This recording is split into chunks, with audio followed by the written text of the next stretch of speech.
It possessed broad wings and a weathered exterior, a silhouette forged entirely by its demanding purpose. While fighter jets claimed the glory of the skies, this aircraft waged a silent, invisible war across the electromagnetic spectrum. For over 4 decades, it stood watch at the edge of danger, blinding enemy defenses and clearing the path so others could return home safely. A machine built for patience, precision, and quiet power, it fundamentally changed modern air combat.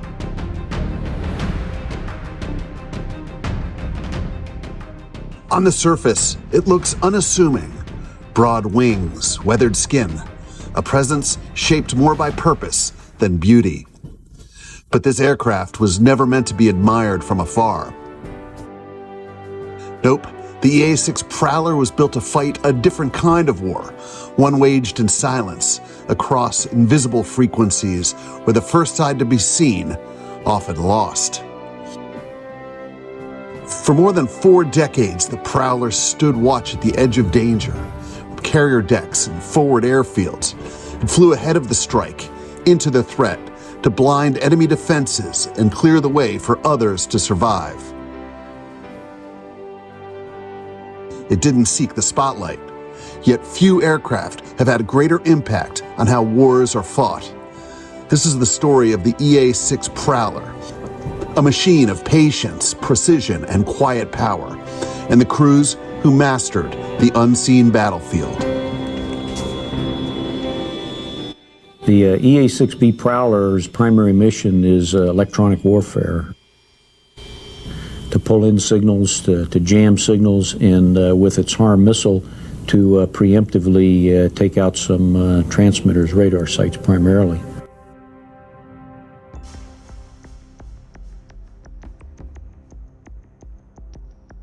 During the Cold War, American power didn't announce itself with tanks or bases. Often it arrived quietly, over the horizon. U.S. Navy aircraft carrier task forces became floating symbols of national resolve. Self-contained, mobile, they carried diplomacy and deterrence wherever the world's tensions flared. A carrier didn't need permission to operate, brought its own airfield, its own defenses, and its own striking power. In an era defined by rivalry between superpowers, these task forces allowed the United States to project influence without occupying territory, responding to crises, reassuring allies, and signaling strength in regions thousands of miles from home. On their decks, an entire ecosystem of aircraft worked in concert.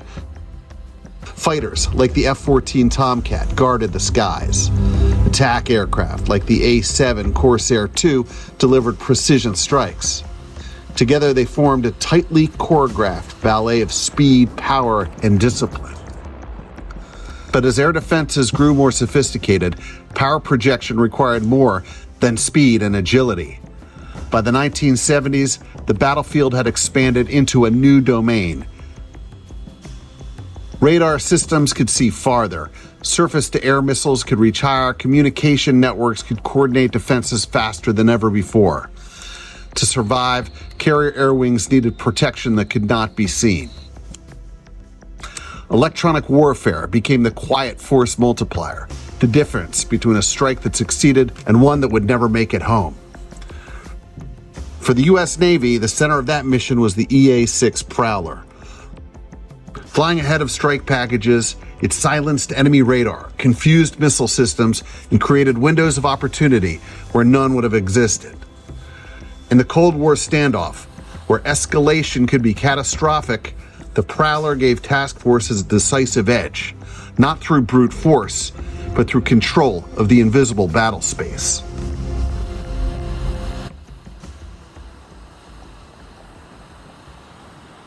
The EA-6 Prowler didn't appear out of nowhere. Its story begins with an aircraft that came before it, its older brother, the A-6 Intruder. Introduced in the early 1960s, the Intruder was a revolution in naval aviation. It was the U.S. Navy's first true all-weather attack aircraft, designed to strike targets regardless of day, night, conditions.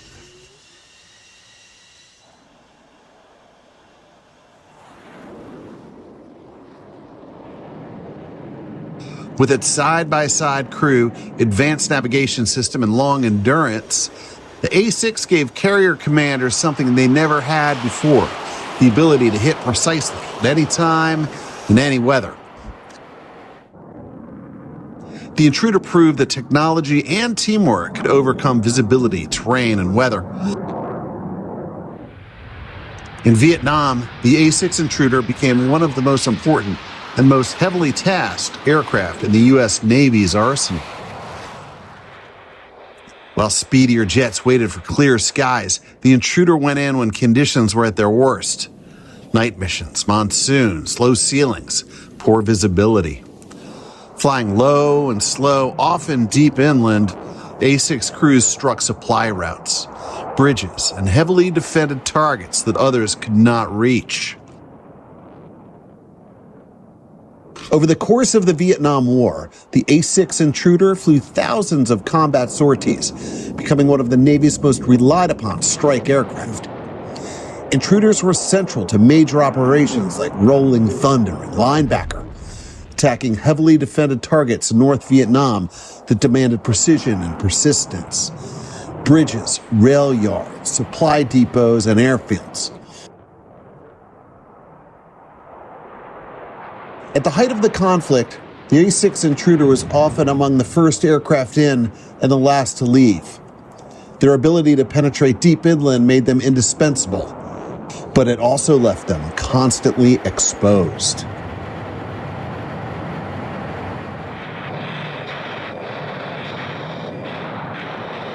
Yeah.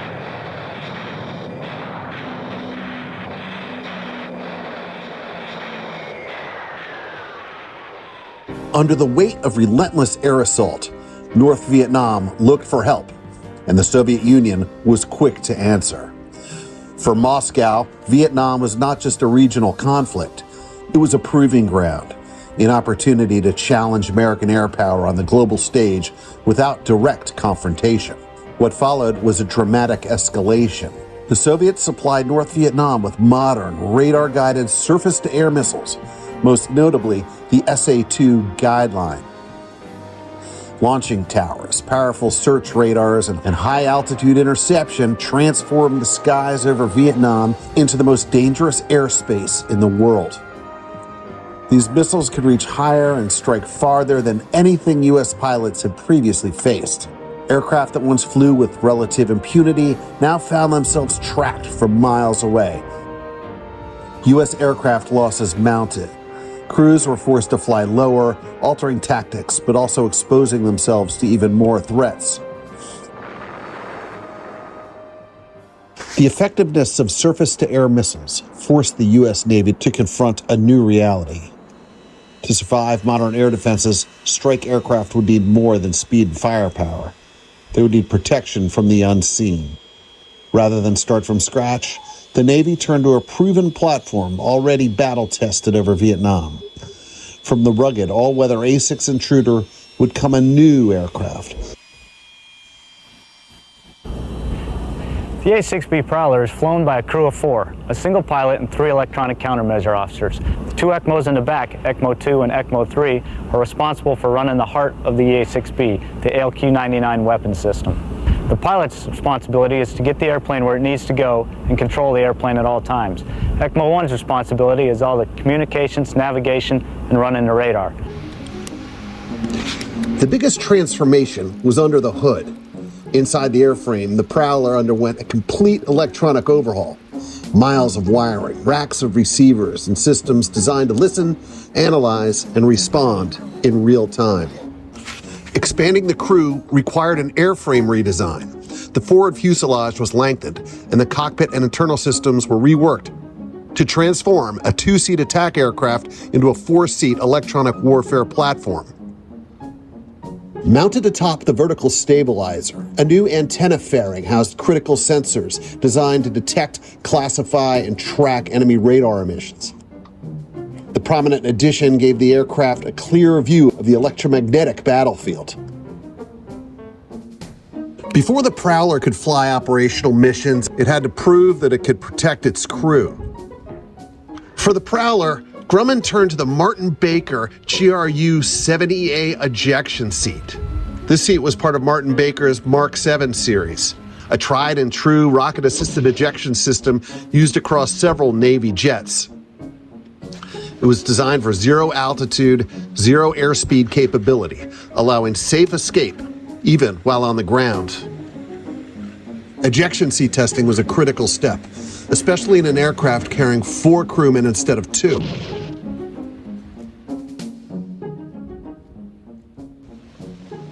Each seat had to function independently in the correct sequence.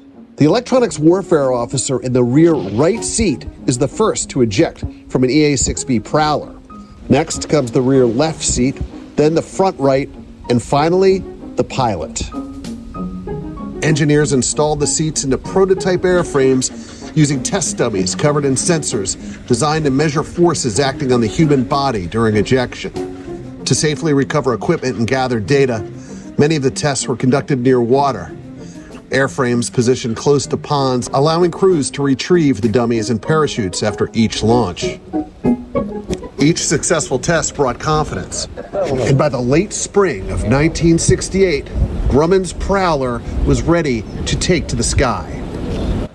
On May 25th, engineers and crews gathered to witness the first flight of a new breed of naval aircraft, one born from hard lessons and more sophisticated threats.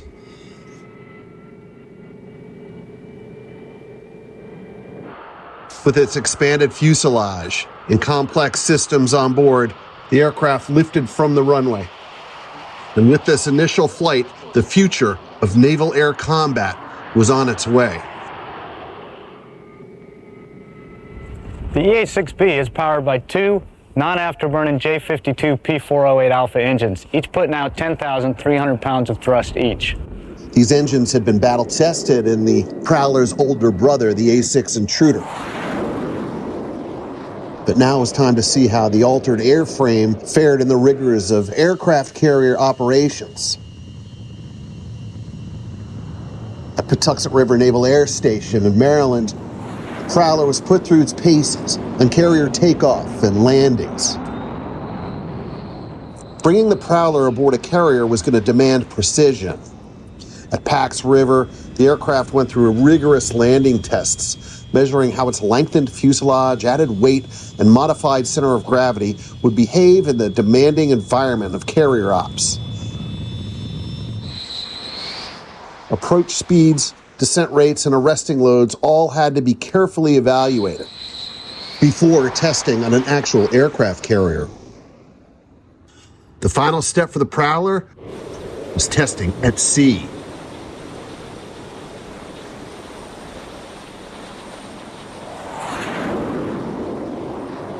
Land-based trials could only go so far. There's no substitute for a carrier underway, your airstrip pitching and rolling with the waves.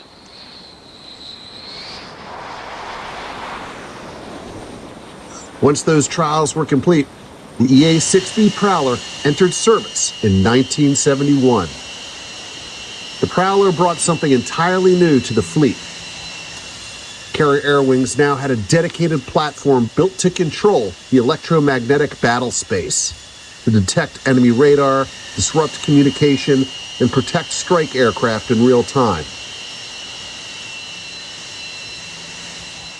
The tail of the Prowler is a little bit different what you see on most tactical aircraft. What you see behind me is the area known as the football.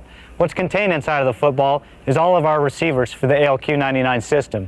We use these to detect the radars that we then jam with the tactical jamming pods. This is a real weapon of the Prowler, the ALQ-99 tactical jamming system. This is what provides the soft kill radar capability to the EA-6B. Powered by the ram air turbine on the front, each pod carries up to 2 transmitters capable of jamming multiple radars.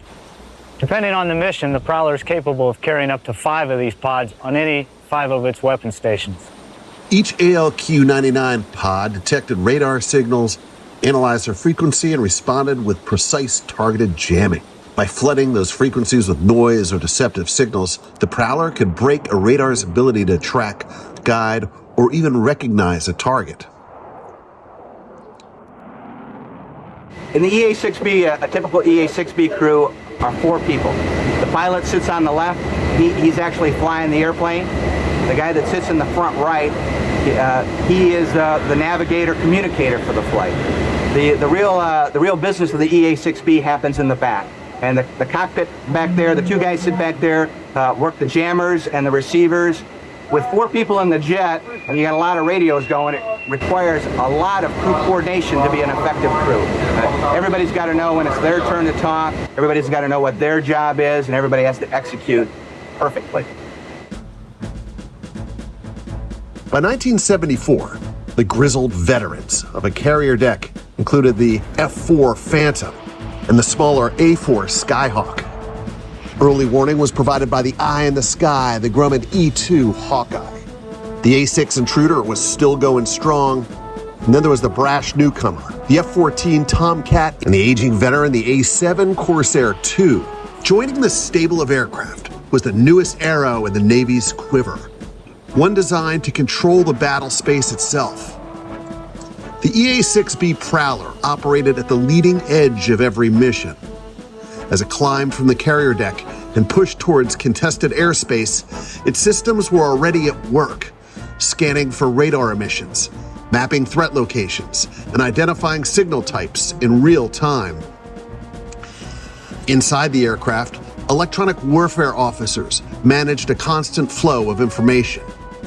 Signals were sorted, classified, and prioritized, distinguishing early warning radars from fire control systems guiding missiles. Once a threat was identified, the response was immediate. Using its ALQ-99 jamming pods, the Prowler could target specific frequencies and flood them with interference, overwhelming radar receivers with noise or injecting false signals to distort what operators saw on their scopes. Tracking radars could be broken, missile guidance disrupted. Entire sections of airspace could be effectively masked. In some cases, the system could create multiple false returns, forcing enemy operators to chase targets that didn't exist. All of it happened in seconds. The effect was decisive. Where defenses once saw clearly, now there was confusion. Where missiles once guided precisely, now there was uncertainty. The Prowler may not have eliminated the threat, but it made the enemy doubt everything they were seeing. With enemy defenses disrupted, the path to the targets opened up. Strike aircraft moved in with greater confidence. Radar coverage degraded, tracking systems unreliable, missile guidance uncertain. What had once been a heavily defended battle space was now fragmented, forcing defenders to react instead of control. Bombs hit their targets. Missions that once carried significant risk now had a greater chance of success. Just as important was the journey home.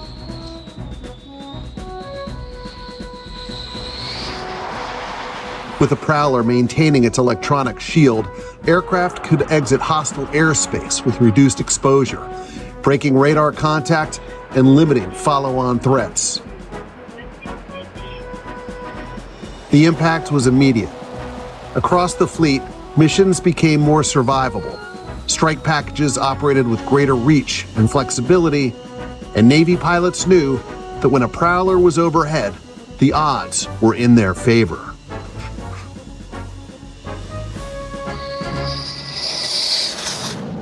When you go along with the strike group, you are providing them safety, you're providing them security, you're providing them a way to get into the target and get out safely. There's a lot of personal reward in that because I don't really blow stuff up. I protect my brother aviators to go to the target, come back, go again the next day. Aboard a carrier, Prowlers operated as part of dedicated Navy Tactical Electronic Warfare Squadrons, known as VAQ squadrons, typically deploying with 4 to 6 aircraft Each squadron brought not just air crews, but a full team of maintenance technicians and support personnel responsible for keeping these complex systems mission ready. On a crowded flight deck, space was limited and the tempo relentless. Aircraft, equipment, and crews moved in tight choreography, all against the constant motion of the sea. Carriers are a dangerous place, obviously. That's one thing we all have in common here, no matter what our mission is. We've got to operate off the carrier. The minute you walk up on the flight deck, it's dangerous.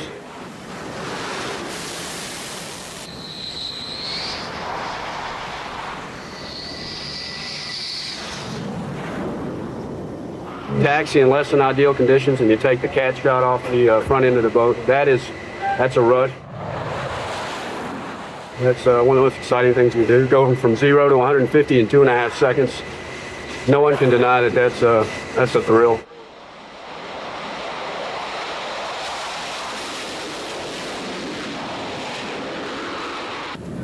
At sea, Prowler squadrons trained the way they would fight. Far from shore, in controlled airspace, over open waters, crews rehearsed the full mission.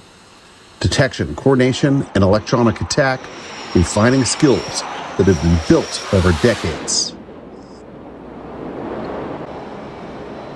Below the flight deck, in the hangar bay, the work continues. Here, aircraft are staged, maintained, and readied for their next launch. A constant rotation of inspection, repair, and preparation in the confined spaces of the ship.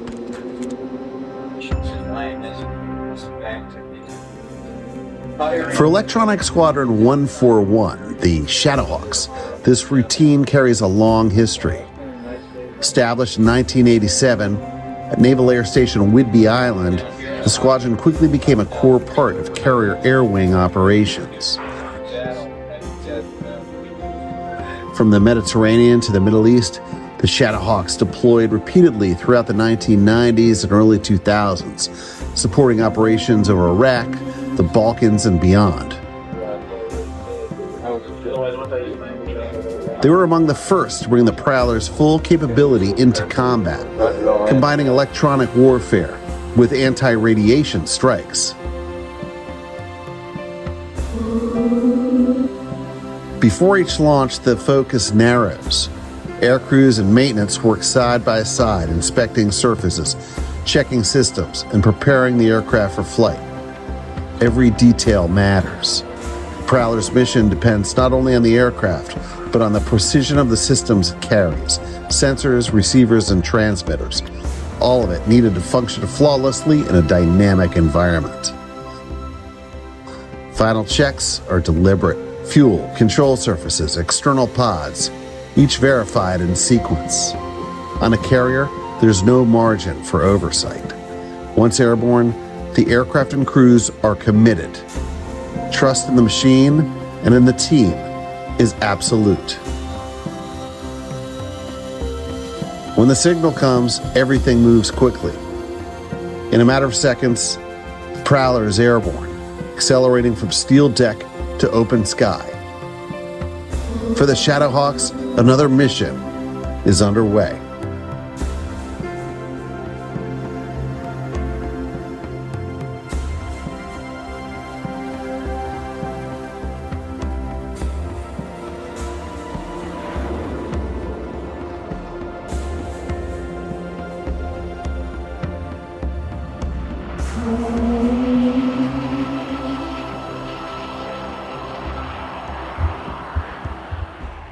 One of the unique characteristics of the EA-6B is the non-retractable in-flight refueling probe that you see behind me. This gives us the capability to conduct in-flight refuelings and stay on station for up to 7 to 8 hours at a time. 00, spoken 5055. Seawitch on guard. Contact Seawitch 383.4 or 128. 27 left wing down. That extended refueling probe gave the Prowler something it could not generate on its own. Time. In-flight range was no longer fixed. With support from aerial tankers, crews could remain on station far longer than carrier-based aircraft typically could, extending coverage, maintaining pressure, and adapting as missions evolved. For electronic warfare, that endurance was critical. jamming wasn't a single moment. It was a sustained presence, protecting strike aircraft, supporting multiple waves, and remaining available as conditions changed across the battle space. Each refueling extended the mission. Minutes became hours, and hours meant flexibility, the ability to respond when and where it was needed most. Traffic is left about. By the 1990s, that capability would take on new urgency. As conflict returned to Europe for the first time in decades, the demands on airborne electronic warfare grew rapidly. My most memorable mission was I'd been in the fleet for about 2 months is all, pretty much a brand new guy, and about 48-hour notice we got deployed overseas. After an 11.5-hour transland behind the tankers to Sigonella, Sicily, less than 24 hours later we were launching into combat arms in Bosnia. That was a big learning experience for me to only be 2 months out of training, and next thing I knew we were in actual combat ops.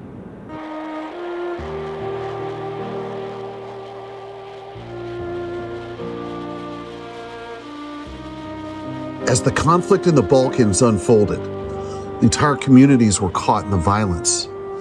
Homes destroyed, civilians displaced. The damage spread far beyond the front lines. For the international community, the crisis demanded a response. Air power would play a central role, enforcing no-fly zones, protecting humanitarian efforts, and applying pressure where diplomacy alone could not. For the crews tasked with those missions, the purpose was clear. We're here in Bosnia because the unrest that's still going on in the country. We've got NATO forces on the ground, we've got U.S. forces still on the ground, and the big stick is still air power. And if they need close air support, if they need us to help them, we're going to be there on time and on target, and our job is to make sure the bombers and the fighters can get in to do their job. The Prowler's mission wasn't limited to the Navy. U.S. Marine Corps squadrons also flew the Prowler, operating from land bases to provide continuous electronic warfare support. From Aviation Air Base in northern Italy, Marine units like VMA-Q3, Moondogs, launched missions into the Balkans, extending coverage beyond the reach of carrier air wings. The reason we're here in Bosnia and working this theater specifically is they've got a number of fairly advanced surface-to-air missile systems, and after the Scott O'Grady shoot-down, there was a big concern about our aircraft being threatened or shot down again. So generally before any aircraft go in the country, we go in and make sure they're not operating their radars, that they're still in the cantonment sites and basically behaving themselves. We have to eject for some reason. We'll plan on putting the plane overhead land somewhere. Even bad guy country is better in the cold Adriatic, so if you would, Keith, back us up on the piece. At Aviano, the mission began long before the aircraft left the ground. Crews gathered to review targets, threats, and timing, building a shared picture of a complex and constantly changing battle space. For Marine Prowler crews, the objective was clear: protect the aircraft entering the contested airspace and ensure they could complete the mission. Every detail mattered. From the briefing room to the flight line, preparation was deliberate, because once airborne, there's no time to reconsider. Go get him. And depending on which part we're shot down in, you know, Serbian Air Force, Croatian National Guard, Muslim freedom fighter.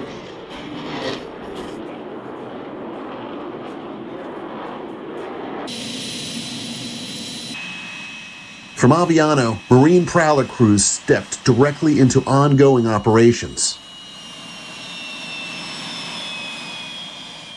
In early 1997, the Moondogs supported Operation Deliberate Guard, enforcing the fragile peace over Bosnia, while also flying missions for Operation Silver Wake in neighboring Albania. These were coalition operations. NATO aircraft from multiple nations sharing the same airspace on tightly coordinated timelines.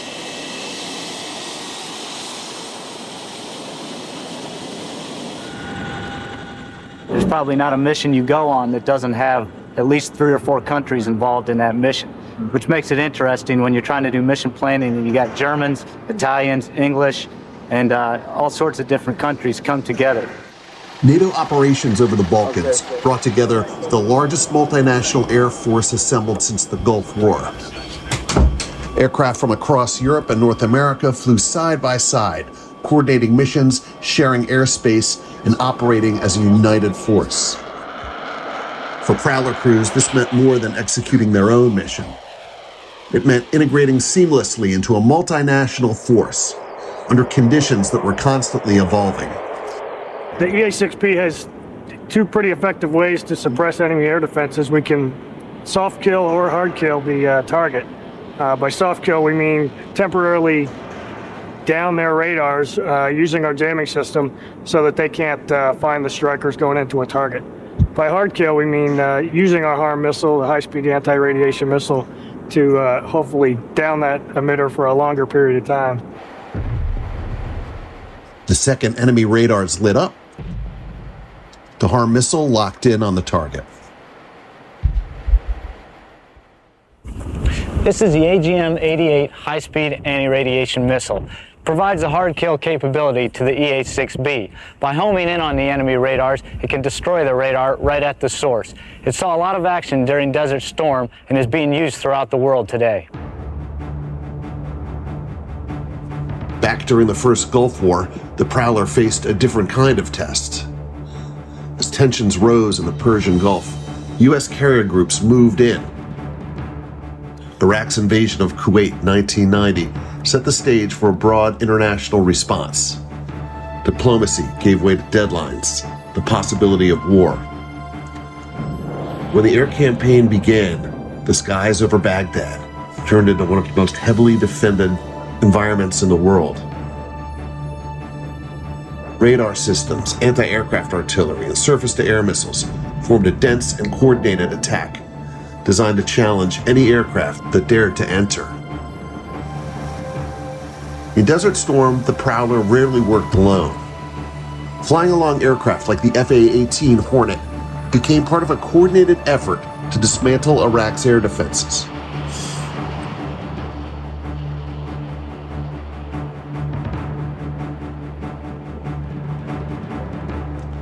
As strike packages pushed towards their targets, Prowler crews focused on the systems guiding the fight, identifying active radar sites and tracking their emissions in real time.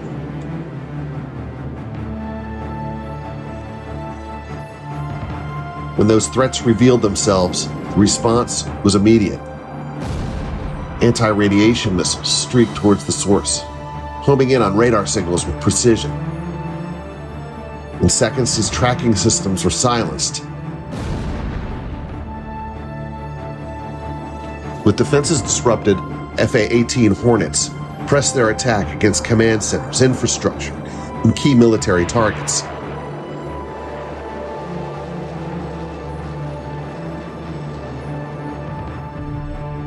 Operating in an environment that had been fundamentally altered. Radar coverage was degraded, coordination was fractured, the ability to respond was slipping away. What had begun as a tightly integrated defense was now a system under pressure, reacting instead of controlling. In those critical moments, targets struck with decisive effect. All made possible because the enemy had been blinded.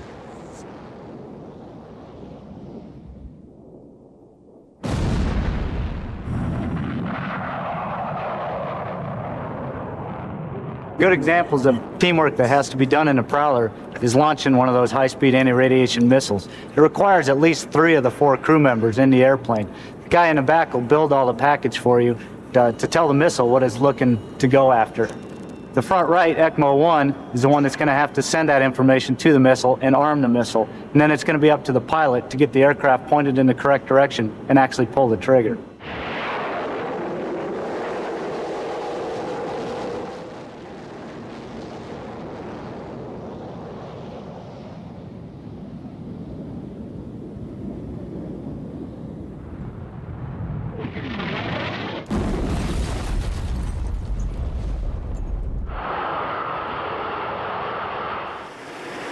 During Operation Desert Storm, the scale of the Prowler's contribution was unprecedented. 39 Navy and Marine EA-6Bs were deployed to the region. operating from 6 aircraft carriers and forward bases ashore. Marine Squadron VMAQ-2 alone flew nearly 500 combat missions, while Navy units like VAQ-132 were among the first into contested airspace.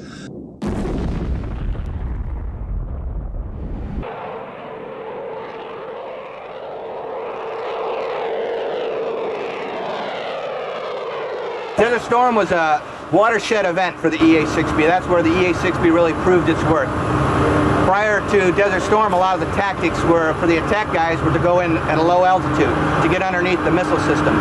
At Desert Storm, we found out that going high altitude, that doing battle with the SAM systems was easier than going low altitude.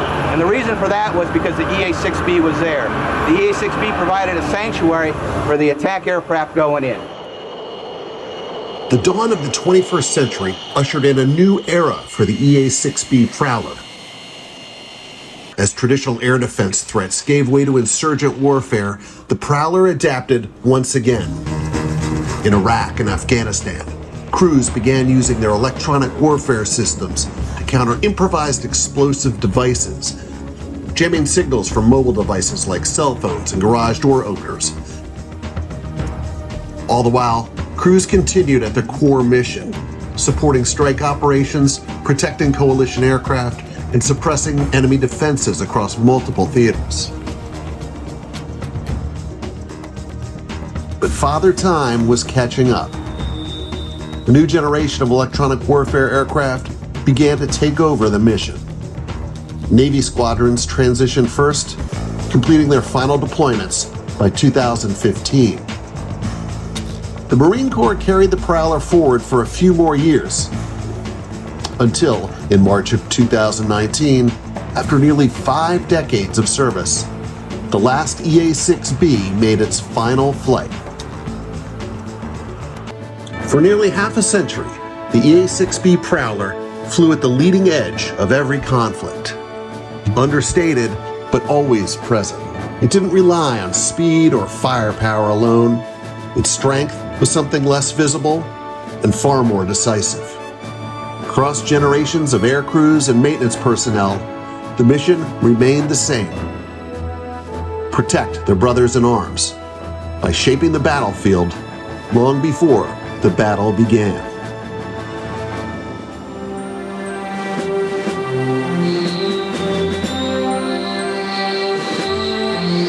Making a trap aboard the boat, again, a thrill going from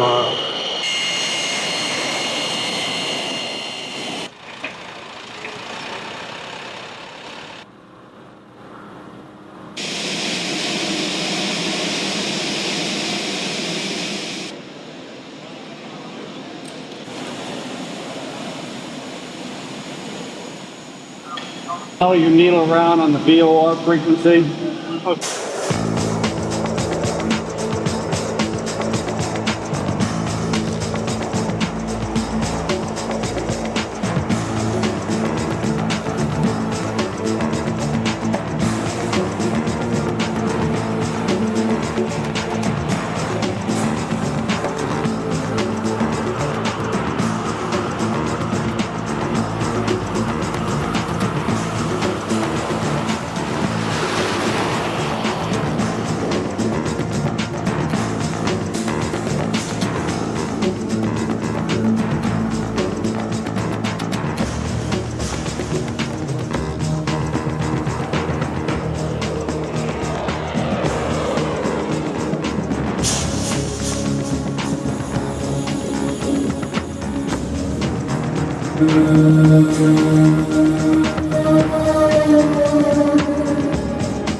Shadows of the Iron Curtain.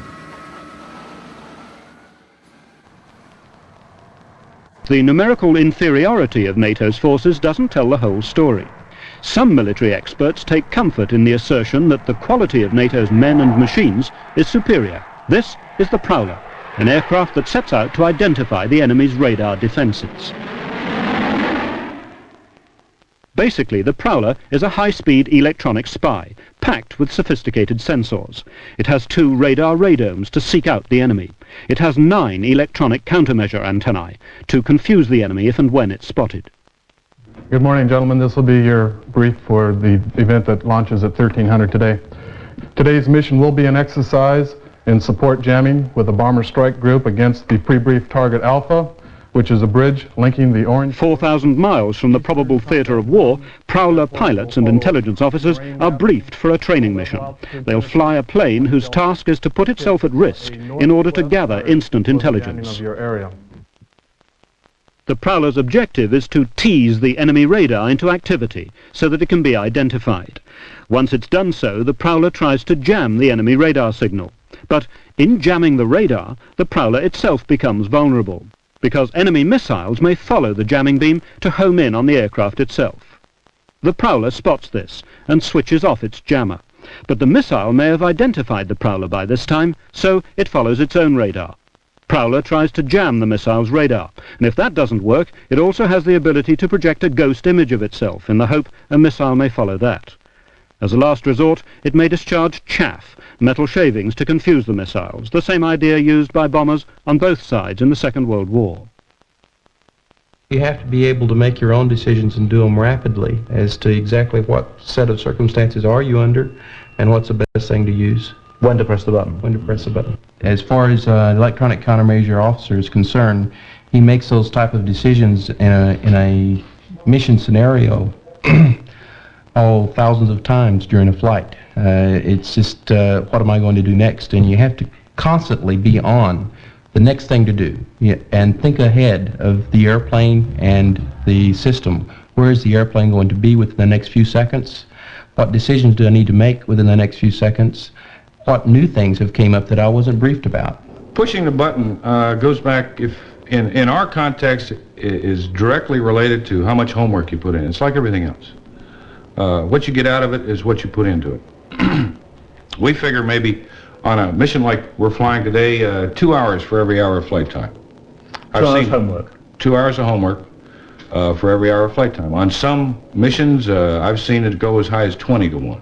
The Chinese phrase I like is the more you sweat in peacetime, the less you bleed in war. And just as Prowler will seek out the enemy radar and attack them, so the West's own radar chain will give warning of an attack by the Warsaw Pact nations if it comes. BMEWS keeps watch on the skies from Alaska across Europe to the Mediterranean. Across the Arctic over the North Pole, the DEW line monitors that threat. NATO's major aerial strike force is Strategic Air Command. Its headquarters lies 40 feet deep beneath the earth of Omaha, Nebraska. 40 feet, incidentally, isn't enough to protect it from a new generation of Soviet missiles. They say they aim to keep the peace by making the prospect of war so horrendous that it becomes an unrealistic alternative. How closely do they guard the secrets of their strength? My answer may surprise you, but I think that the more the Soviets know of our capability, that the better off we are. General James Keck is deputy head of Strategic Air Command. He believes that the nuclear arsenals of East and West are evenly matched. But will that balance last? I think today the threat of attack is very minimal.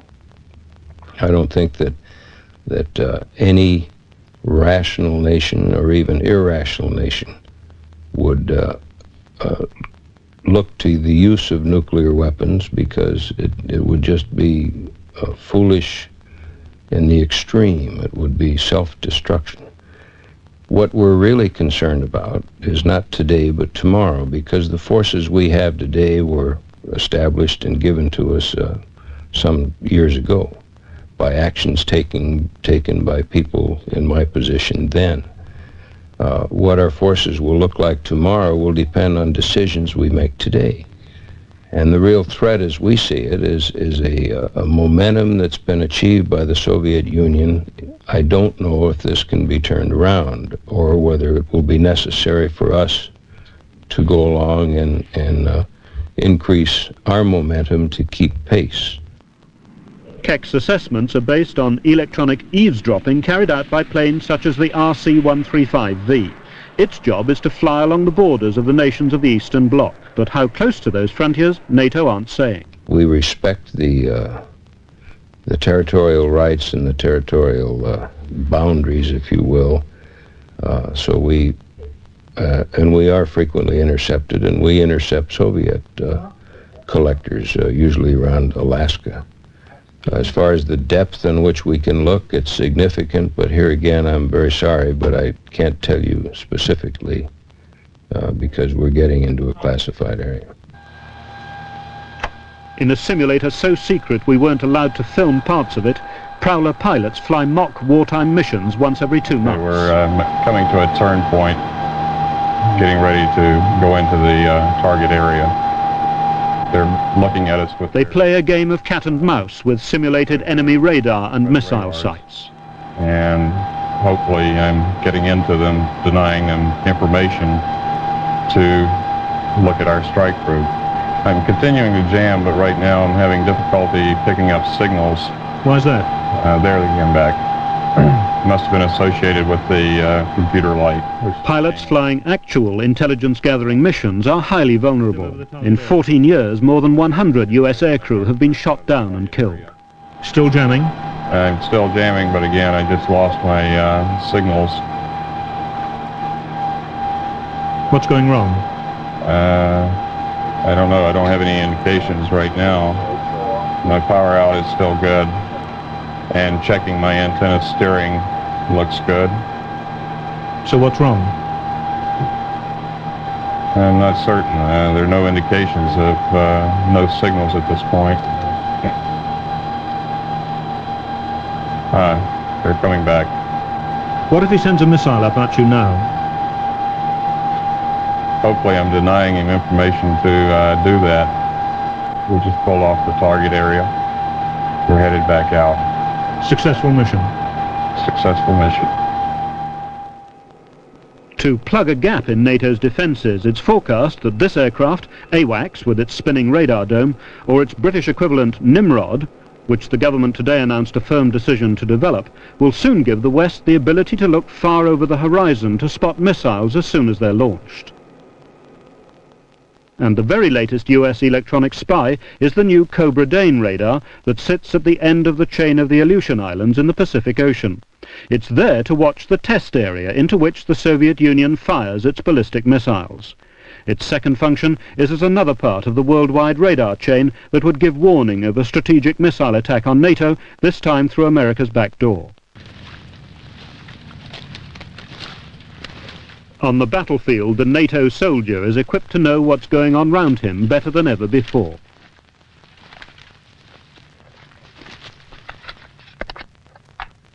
On the battlefield, this is intelligence, the ability for troops to find out through electronic monitors like this exactly what vehicles are crossing a particular river miles away from their own lines.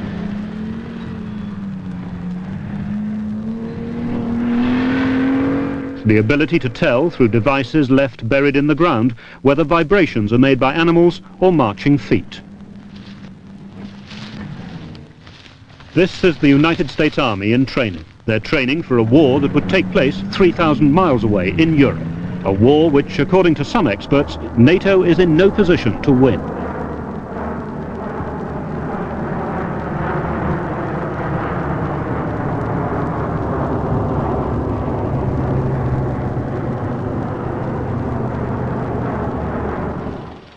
If war comes, NATO hopes to have a week in which to transport an army of roughly 66,000 troops by air to Europe, where 650 tanks are ready waiting for them. NATO assumes there'd be a build-up of tension internationally before war broke out, so there'd also be time to bring in more troops by sea. But would the convoy get there intact? Last autumn, exercise teamwork put that to the test, using an array of electronic devices to seek out the threats and neutralize them. The strategy is to protect the convoy as it moves across the Atlantic in what's called a sanitized bubble. At the outer edge, radar-carrying Nimrod aircraft act as advanced scouts. There are helicopters with sonar to detect submarines, and protective warships, spread out to lessen the effect of a nuclear attack, are equipped with missiles to pick off incoming Soviet missiles fired from submarines which could be 400 miles away, beyond the outer defenses of the sanitized bubble. Exercise teamwork involved more than 200 ships, 30 submarines, and about 900 aircraft. One of the nerve centres of the operation was the command bunker at Northwood in Middlesex. In one sense, it was a very real war game. Amid the jealously guarded assessments and calculations of the manoeuvres themselves, Russian vessels and aircraft were known to be watching NATO, and NATO watched them as they were watched. We don't actually write the Soviets into our exercise plan, but we normally expect them to observe, and we do have jamming techniques that we use on our own forces, which are playing the role of enemy. Would you jam the Soviet? No, because I think that would be a provocative act. What do you mean? We don't bother them electronically, they don't bother us electronically. They haven't tried to jam some of our communication. As usual, the convoy was continuously trailed by Soviet trawlers, less interested in catching fish than in gathering scraps of intelligence from the radio traffic. But NATO has ways of preventing them deciphering anything top secret.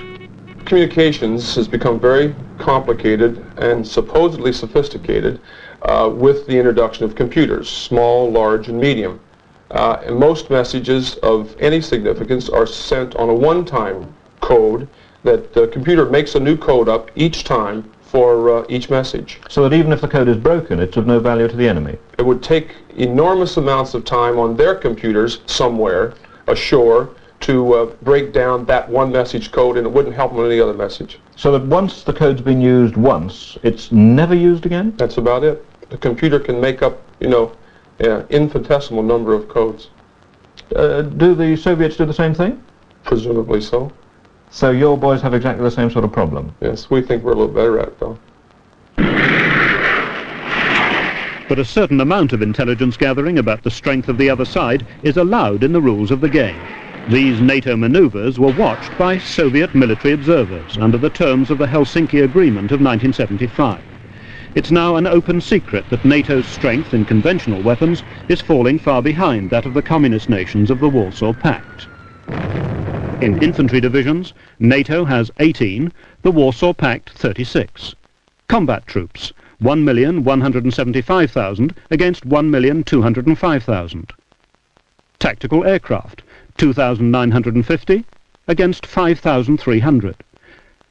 And main battle tanks, NATO 11,000, Warsaw Pact 26,500.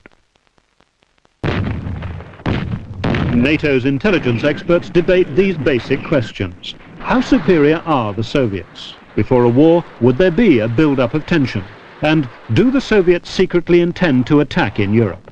The intelligence communities of NATO, the United States particularly, are of the view that they will get some warning, maybe 72 hours. As I examine the intellectual mindset of the free world, we are not disposed to be warned. We would not believe the warning indicators if we received them, and we would not likely take advantage of the little bit of time that we would have to get the NATO leadership to do the things that would be necessary to mobilize as a matter of great urgency. I think NATO could be neutralized as a fighting entity in less than 24 hours. I think the physical geography of NATO could be occupied in something like 36 hours, give or take a few hours either side. Maybe not today, but certainly very soon in the immediate future. Now, I'd like to be very careful to make it clearly understood that I have no knowledge of a Soviet intent to undertake such an extraordinary venture. It's fair to say that you would be in a minority in expressing that pessimistic point of view. Were I a NATO commander today, there is no conceivable way that I would consider saying publicly what I have just said, because it would be considered irresponsible in the extreme to say that we have a no-win capability It would be irresponsible to say that we can't defend ourselves, knowing as a commander that it is absolutely imperative that we maintain the morale of our NATO forces, the discipline of those forces, and a determination based upon a view to defend because we could defend. What I am suggesting from a pure intelligence point of view is that the situation is deteriorating so quickly that I would rather accept the negative psychological consequences of making such an estimate so that I could provoke NATO to wake up and get off its knees. But is NATO on its knees? Brigadier Kenneth Hunt, former member of NATO's military committee. No, absolutely not. This is one of the phrases which is from time to time used by the extreme worst-case analysis people. Hawks. Yes, hawks will do, but these are super hawks in a way. Many hawks will say that NATO is not in very good shape. It is the super hawks, so to speak, that say it is simply on its knees, by which they mean that they would like it to spend a great deal more and acquire many more weapons. An all-party House of Commons committee recently expressed concern at further proposed cuts in Britain's NATO budget. Brigadier Hunt advised the committee and agrees NATO needs more money and men. But he disagrees with Keegan's forecast of the Soviet Union's aggressive intentions. How much warning does he think there'd be of a Soviet attack? It would take, I would think, 2 or 3 or 4 weeks for the Soviet Union to move its forces into readiness if it wished to use them all in a major war. If it decided that the preemptive strike would merely be made with forces already in place in Central Europe, then of course the period would be very short indeed. How long? It might only be hours. It might only be hours. But that would argue, of course, that they were prepared to involve themselves in a major war with a very limited number of their forces. The fact remains that on the ground today, the Warsaw Pact does have a numerical advantage if they made an attack. Yes, they do have greater numbers. It's a matter of how many they need to be absolutely sure. Now, there's no question of their starting a major war and not winning it. If they're really going to do this, they've got to do it and finish it. That means they've got to be sure. To be sure of victory, experts say invaders need a 3-to-1 advantage, double the Warsaw Pact's current superiority. But Keegan feels the Arab-Israeli War of 1973 proved the ability of Soviet arms to launch surprise attacks. And he says that's how they'll strike, at night with new techniques. The Soviets seem to be developing a capability to take Europe and to neutralize England, if need be, without necessarily resorting to nuclear weapons of mass destruction. How? Among the means are nerve gas in vast quantities now disposed throughout Eastern Europe, in which many cities and primary targets such as airfields, power production plants, bridgeheads, ports could be captured virtually intact. But how do you know that? I mean, how do you know that the Soviets would be prepared to use nerve gas? We have human sources, we have documentary sources, we have photographic evidence, we have a wide array of evidence, none of which by itself is conclusive evidence. You never have conclusive evidence. But for rational military intelligence officers to neglect the evidence that I have had access to, and to which most of the NATO leaderships have had access to, strikes me as being imprudent in the extreme. Keegan says Soviet troops carry anti-gas antidotes, that NATO recently listened to Soviet troops on an early morning gas exercise, that Soviet tanks are sealed against nerve gas, as Brigadier Hunt concedes. The modern Soviet fighting vehicles, which includes tanks and the vehicles from which infantry fight, have a filtration element in them, yes, which proves them against the use of chemical weapons generally, not merely nerve gas, but any other form of gas. Now, there's nothing secret about these sorts of things. Nerve gases have been developed on both sides. The machinery for dealing with them has been developed on both sides. What the Soviet Union have done is to spend more money on proofing their vehicles, and I think, frankly, have trained more with them than we've been inclined to do. Some NATO troops are being equipped with anti-gas suits. RAF ground crew and pilots, for instance, at the vulnerable air bases. But should the Warsaw Pact use gas, Brigadier Hunt believes it may cause them problems, and there are alternatives that they may prefer. The idea on this side is that the nerve gas in particular, but chemical weapons as well, are indiscriminate weapons. If the wind blows the wrong way and goes from west to east, then they have a problem. They may kill people in the cities behind them. They may kill troops that are not proof against it. It may indeed blow all over the place. A nuclear weapon is a less indiscriminate weapon and a more usable one than nerve gas. So nerve gas is in the background, sure. Which is scarcely a comforting alternative. Every aircraft has a story that deserves to be told. Don't let these legends fade into the past. Like this video and subscribe to our channel